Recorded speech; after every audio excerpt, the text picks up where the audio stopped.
Sejam muito bem-vindos ao nosso canal filosófico Carlos Pires, um espaço dedicado ao simbolismo, tanto na mitologia, filosofia, maçonaria e religiões.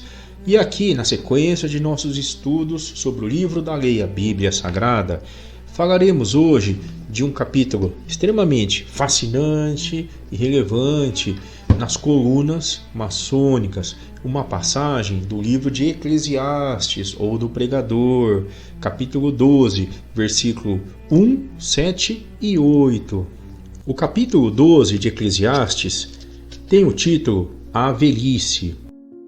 Lembra-te do teu Criador nos dias da tua mocidade, antes que venham os maus dias e cheguem os anos em que dirás: não tenho mais prazer neles.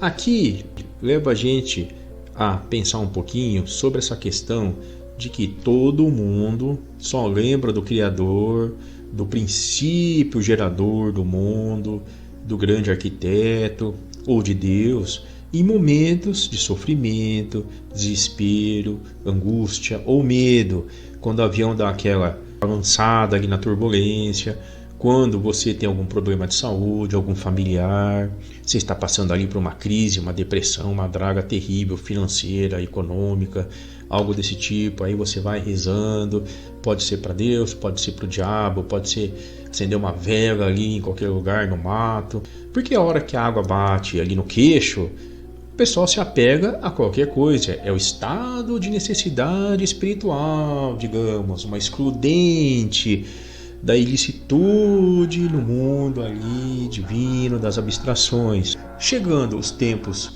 da noite, da dor, dos trovões ali, das cornetas, aí realmente o valor em relação a você lembrar-se do seu Criador reduz muito em relação ao brilho, à legitimidade, sagrado dessa relação que você deixou lá atrás, virou as costas, nos momentos em que estava muito feliz, não tinha tempo para nada disso. Então aqui o pregador deixa muito evidente isso. Não adianta, meu filho, não adianta você só no momento ali das trevas totais mesmo, que você vai atrás de Deus, do Criador. No versículo 7 é dito: o pó volte à terra, como o era. O autor quer dizer que somos apenas um conjunto de poeira, de pó, de partículas, que vai voltar à terra, ou seja, saiu da terra.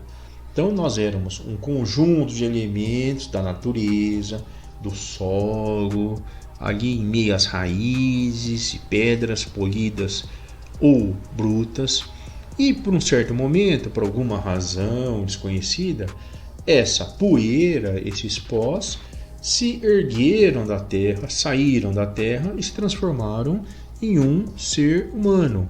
Está embutida a mensagem de que, pela eternidade, pelo infinito do tempo, nós fazíamos parte da terra, da natureza, e vamos retornar a essa condição.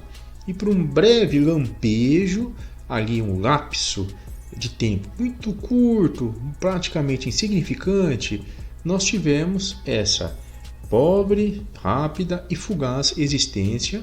E segue o texto do 7º versículo afirmando que e o Espírito volte a Deus que o deu. Entendemos então que para o autor existe duas metades, duas composições no ser humano. Temos a parte, digamos, material do pó que saiu da terra e volta para a terra, e temos algo ali de espiritual que foi Deus que nos deu e que vai pegar de volta.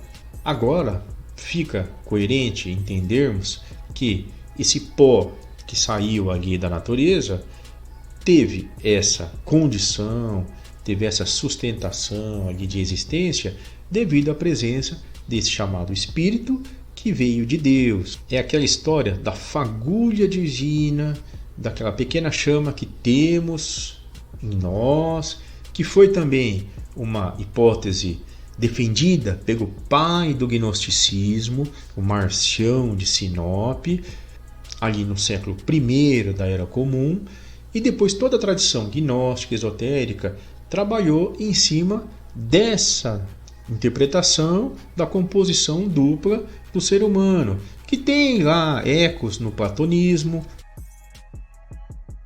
Interessante a gente relembrar aqui a questão de que todas as grandes religiões geralmente têm toda uma narrativa, um simbolismo, pompas, circunstâncias em relação àquela chamada vida após a morte.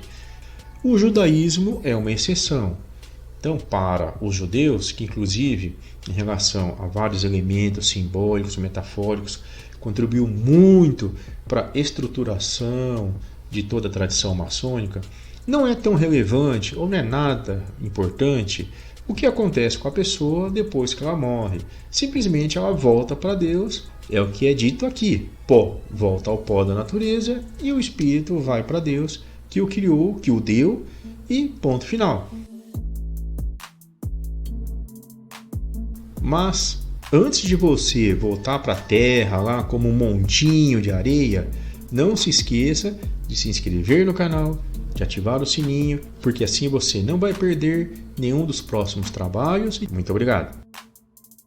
8º versículo: vaidade de vaidade, tudo é vaidade, diz o pregador. Essa questão da vaidade, trabalhada muito bem aqui em Eclesiastes, por toda a tradição judaica, também é objeto de outras vertentes religiosas. Pela Igreja Católica Cristã, é considerado, por exemplo, o orgulho como o primeiro pecado capital, ou seja, aquele pecado, aquele vício que vai gerar outros pecados. Mas o orgulho ele é considerado como sendo uma característica de si para si.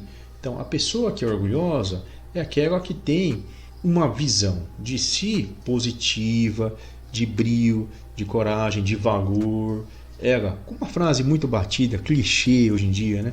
Gosta de si mesmo, valoriza suas qualidades, mas é uma relação intrínseca. A vaidade já é uma questão de imagem que você projeta para os outros. Então é o brilho, a luz que você quer chamar para você, muitas vezes para ofuscar os outros, para se mostrar superior em algum aspecto, em alguma condição, em relação às pessoas próximas a você. A vaidade, nesse tipo de interpretação, é muito mais problemática do que o orgulho.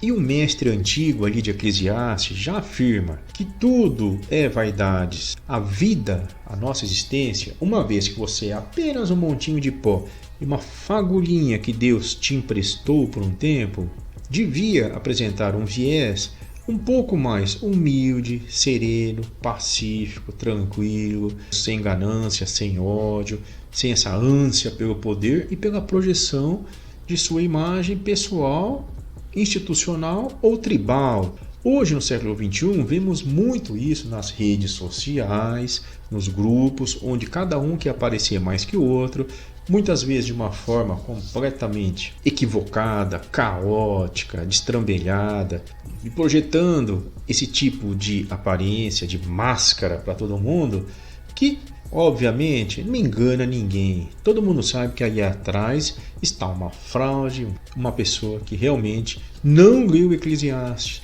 não interagiu com a tradição judaica mais antiga e jamais pensou que é apenas um montinho de areia. E isso vai trazer, obviamente, sérias consequências no seu equilíbrio tênue ali, seja em relação ao mundo em geral, às pessoas e a si mesmo. Dessa forma, sobressai o valor da gente tentar interpretar um pouquinho das mensagens dessa tradição tão antiga, mas que está longe de ser anacrônica ou ultrapassada. De qualquer modo, do pó ao pó, terra a terra, não se esqueça de se inscrever no nosso canal, ativar o sininho e acompanhar os nossos futuros trabalhos. Muito obrigado, grande abraço!